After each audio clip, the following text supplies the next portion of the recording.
changing your entire life. It's a high school, a public high school. Yeah, no, I know. It's anything to get those eyes. -1 on Cooper Flag there. And my prediction was exactly what happened. Getting hit by pitches 13 separate times. Ooh, unlucky. I was sitting there, I was talking to one of my friends, and he's like, are you going to open up and say that Ottawa 6-7? No.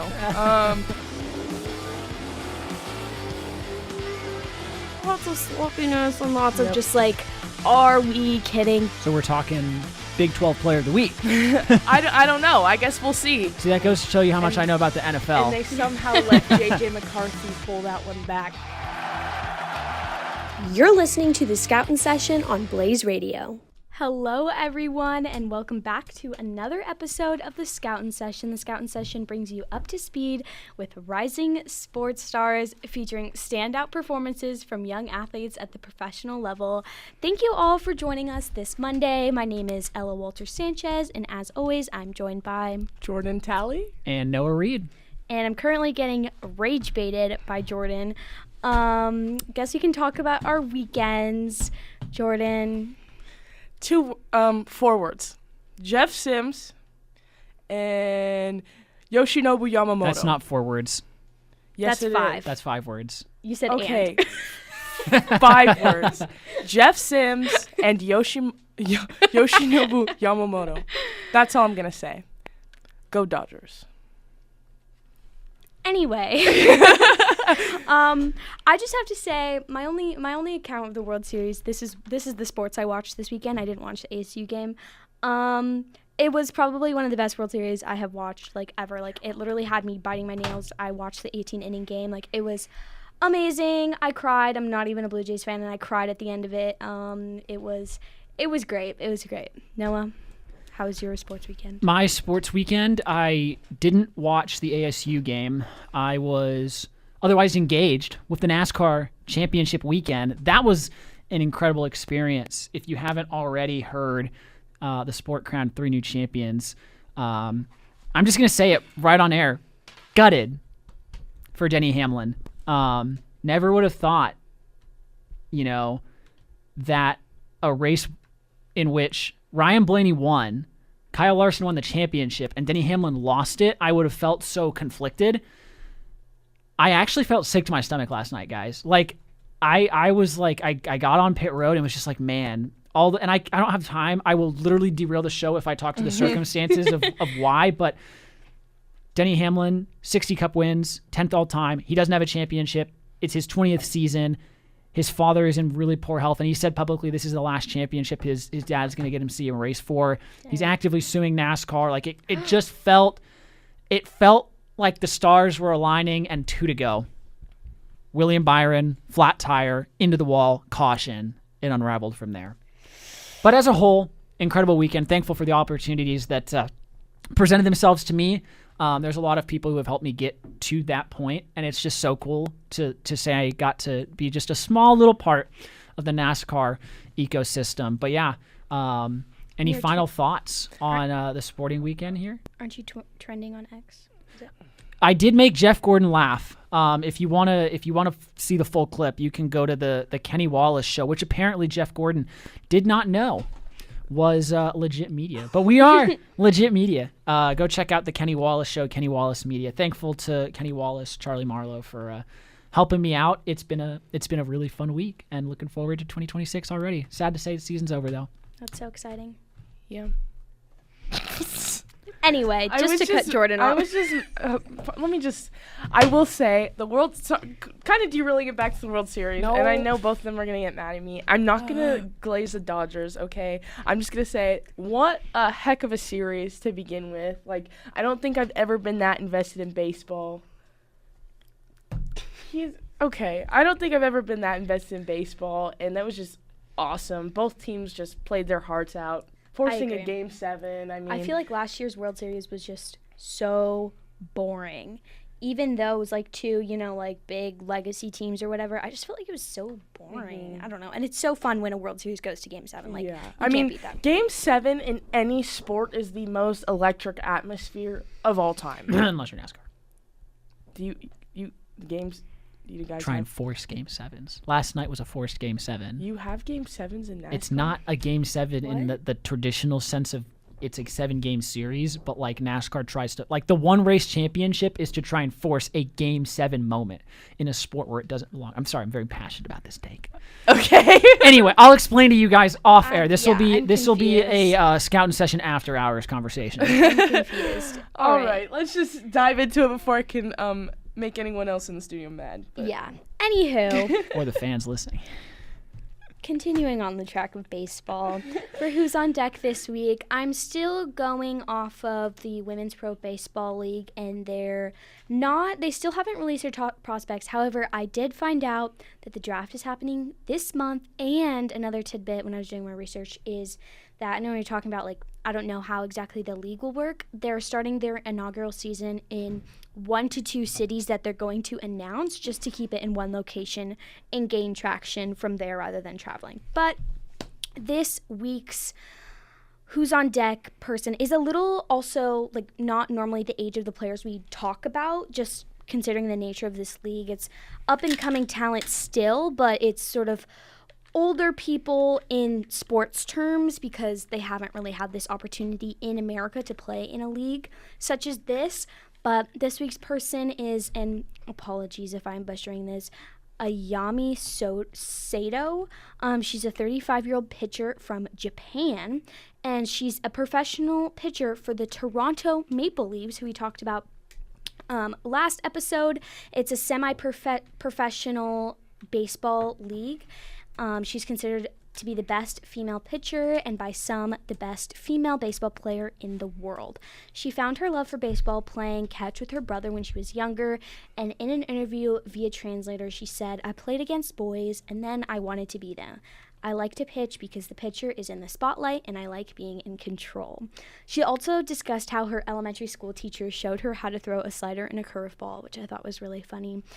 She attended Shobi University in, apologies.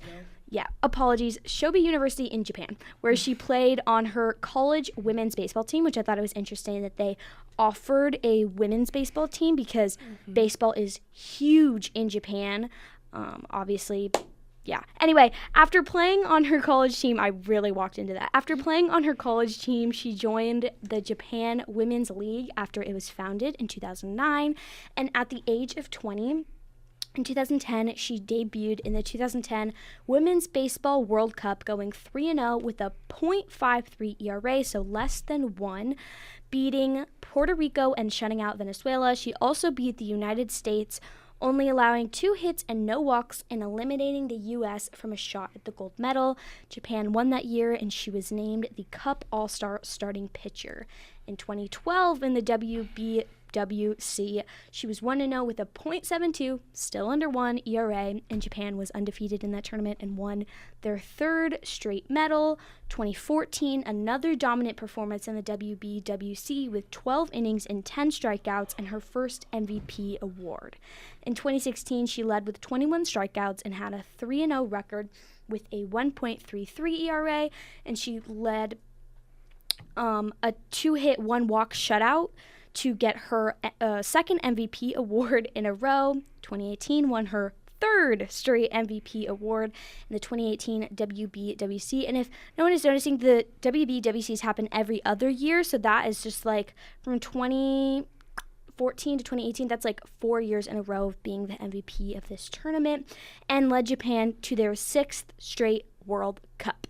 In 2013, she made her debut in the Japan Women's Baseball League with North Raya. That's like, again, apologies for butchering probably, but that was the name of the team that has since changed. She had a record of 6-1 with her 2.23 ERA in 29 starts. She led the league with 62 strikeouts as a rookie. On December 3rd, 2024, the Toronto Maple Leafs of the Country Baseball League announced they had signed her, making her the first female player in the IBL, as well as the first female chosen to play professional baseball in Canada. She began playing May 11th of this year, An inter-country baseball league is a semi-professional league composed of college players from North America and beyond. Teams are run similar to the minor leagues that we have talked about of the MLB. Notable players, Fernando Rodney, John Axford, and Frank Coleman, a few of the players who went from IBL to MLB. Fernando Rodney even played on the D-backs, very infamous MLB player. But it was super interesting to learn more about the IBL, just another way that people make their way into the MLB. I know Canada has huge summer leagues as well. But it's very interesting that this is essentially a major pipeline that people take to get into the MLB, and there's fully a woman playing and pitching in this league. So that is her, another very interesting story, and considered to be one of the top prospects of this new league. So super exciting. Yeah, I mean, I just had no idea that women could play professional baseball. Like, Yeah. And that's probably me being like uneducated or whatnot. No, I mean, I'm a major baseball fan, and I had no idea that it was this big, like, around the world. Like, I had no idea that women still, I knew it was big, like, when baseball was starting out, but I had no idea that women were still so big. In, like, I knew the World Baseball Classic, but I didn't know there was a women's version of that. I had no idea it was so big around the world. It's, like, actually blown my mind. And then to play with other men, too. It's not just women's baseball. You're having women play and compete at these high levels with other men, which is really cool to see. I mean, I never would have thought I would have seen that in a quote-unquote, like, all-men's league, you know? Yeah. So. No, I don't think, you're being uneducated, because I would have said the exact same thing. I think you actually said it really, really well.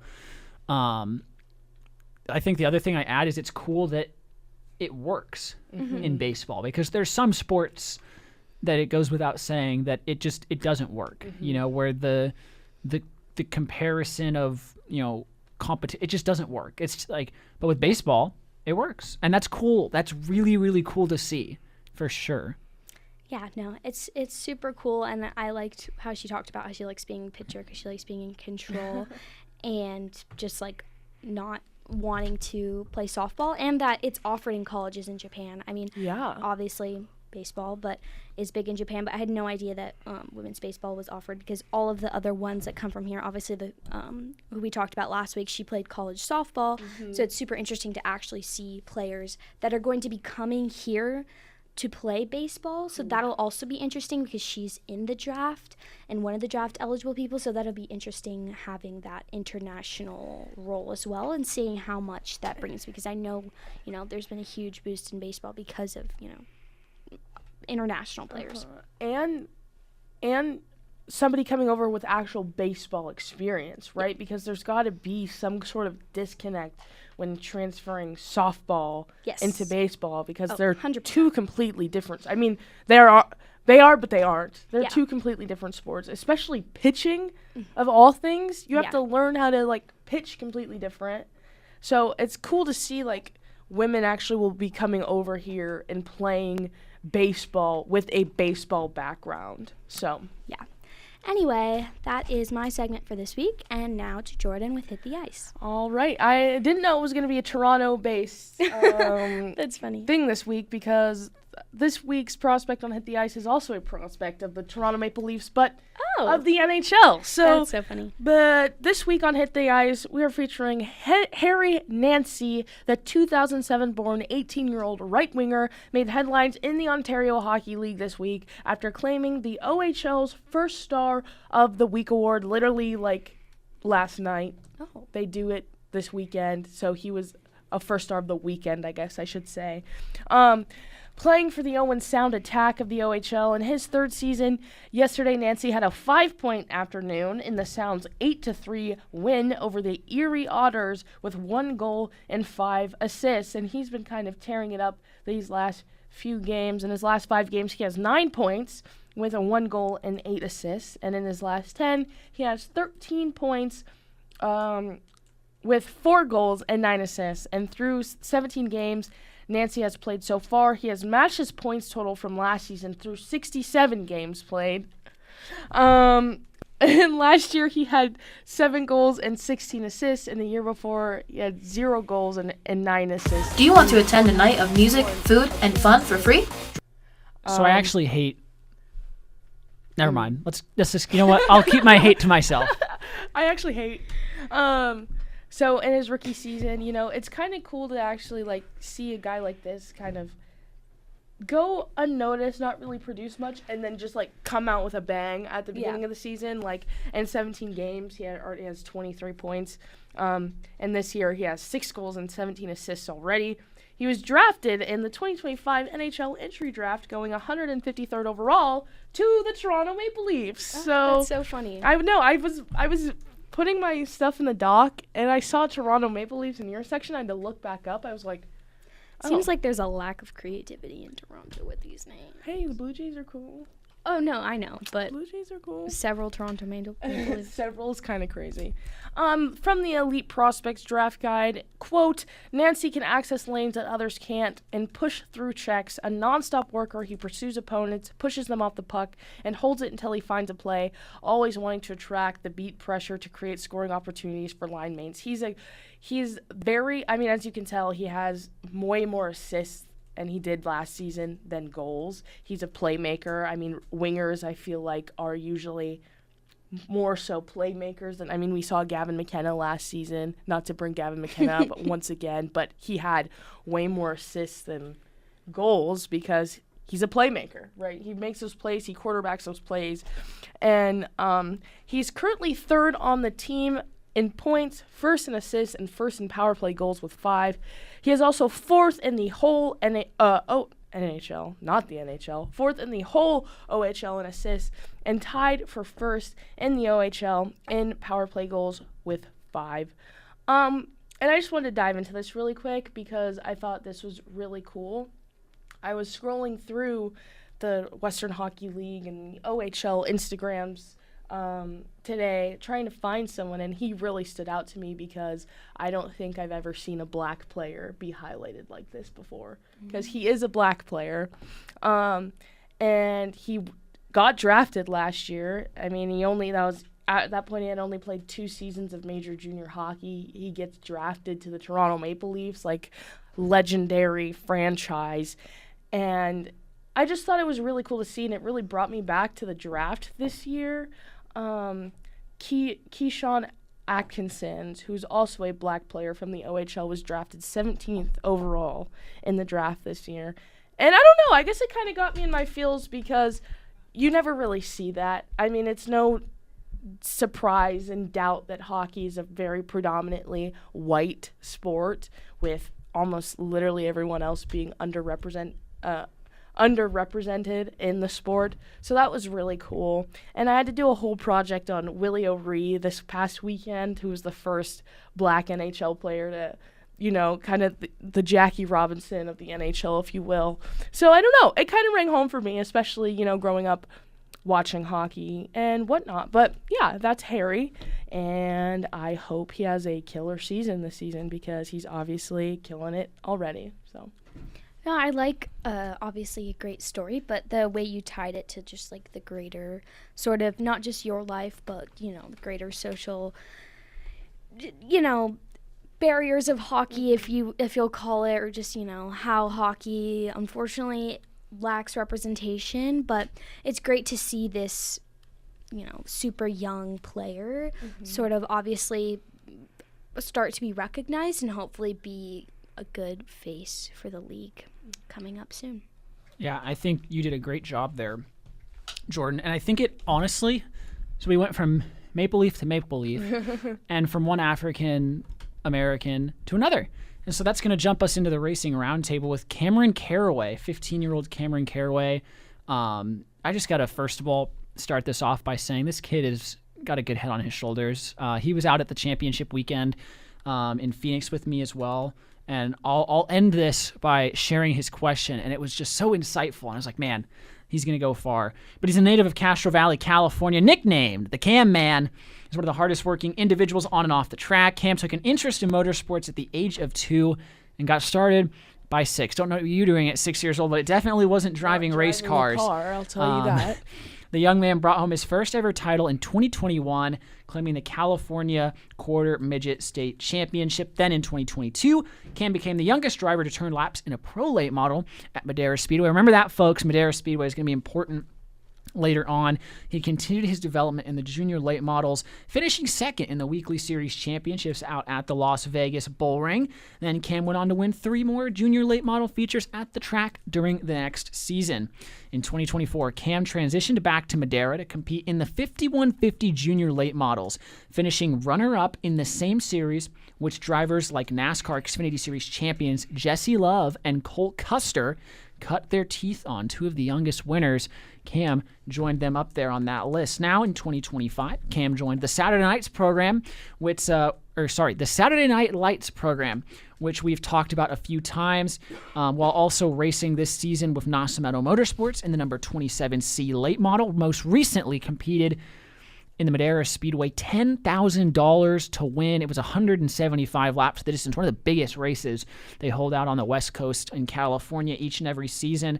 And he finished 7th after recovering from a spin 3/4 of the way through the race. So shout out to Cam. But honestly, one of the things that sets him apart from some of his competitors and some of the other people that you get to know in the racing world is he does a lot of like social media content. He's out interviewing drivers. He's, going and making YouTube appearances, working hard to improve his Facebook and his Instagram followers. He highlighted a recent bill that would help racetracks stay in business and keep, your local racing community alive, which obviously is very near and dear to my heart because that's how I got my start as well. And another thing is there's a big event that they do in Indiana every single year called the PRI show. And he was featured on there last season. And one of the goals of his was to just continue to build his platform and to see, him develop over the past 2 years since I've known him. He's raced legends. He's raced quarter midgets. It doesn't matter if it's dirt, if it's asphalt.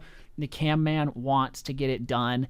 And again, he's got great parents. Had the pleasure of, getting to know his mom and dad at Las Vegas a few weekends ago. And yeah, just getting to hear kind of the behind the scenes of how much work that he's putting in each and every weekend, because this is a guy who's going through school. Like he's going through middle school, high school, and he's trying to figure it out. I feel like that's one of the things that can get kind of swept under the rug is a lot of these drivers like to brush off, well, I just do homeschool. We've talked to Kenna Mitchell before, and Kenna, I feel like when I've interviewed her in the past, he's just kind of like, well, like school can be a challenge, but it's not that bad. You just kind of figure it out.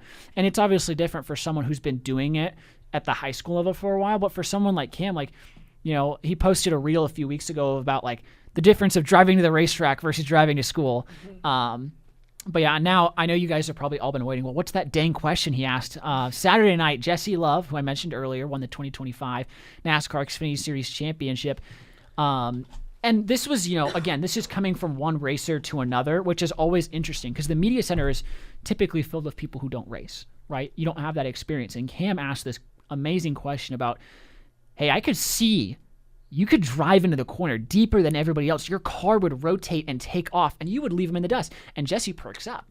And you can tell, he goes, I'm glad someone was able to see it, and someone was able to notice it, because that was one of my strengths of my car. And so I'm just like, he's going to go far, because whether it's in the racing or outside, he's actually done play-by-play too. He did play-by-play at Madera Speedway. I forgot to highlight that as well, working with Stephen Blakesley up there in the booth. Shout out Stephen, Encyclopedia of Motorsports, if you're listening. We appreciate it. But yeah, that's Mr. Cam Carraway. Any thoughts?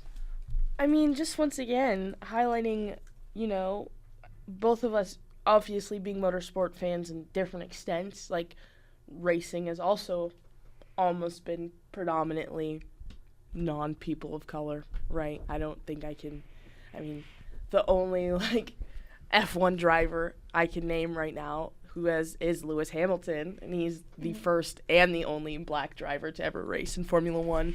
So, obviously, NASCAR. I don't know NASCAR, but, as an outsider looking in, it's a very hard sport for Certainly. A lot of minorities to get into because, of certain stereotypes or, accessibility to those sports. It's not just things like that. So I think that's really cool, especially someone so as young as him and not only being a great racer, but also, you know, who knows what he can do in media if it sounds like he's really invested in the media side too. So, yeah, I mean, that's just awesome. Yeah, it's so amazing to, like, I mean, obviously you have that aspect of it, but just at the end of the day, having an athlete that's involved on and off, you know, the racetrack, the court, the field, whatnot, and, you know, knowing what's happening in your community, but also what's happening to your sport, like legislation-wise, is super cool and, you know, very young and hopefully a very, you know, leading voice in the future, especially in track racing. I lost my train of thought. He, like, brings, like you said, not all media knows racing in and out, right? You can watch racing, be a huge fan of racing, know almost every, like, for me, not to keep bringing up Formula One, but for me, I could be a Formula One journalist and I wouldn't know anything someone like Nico Rosberg would know because he raced in Formula One, right? So it's bringing that experience to the table, and that can help you also as an athlete. That helps you as a racer, having those, you know, that knowledge and the ability to kind of look deeper and look at it from a media perspective, and then also be able to apply that in your deeper knowledge for your sport, right? So, yeah. Yeah. Great conversation, guys.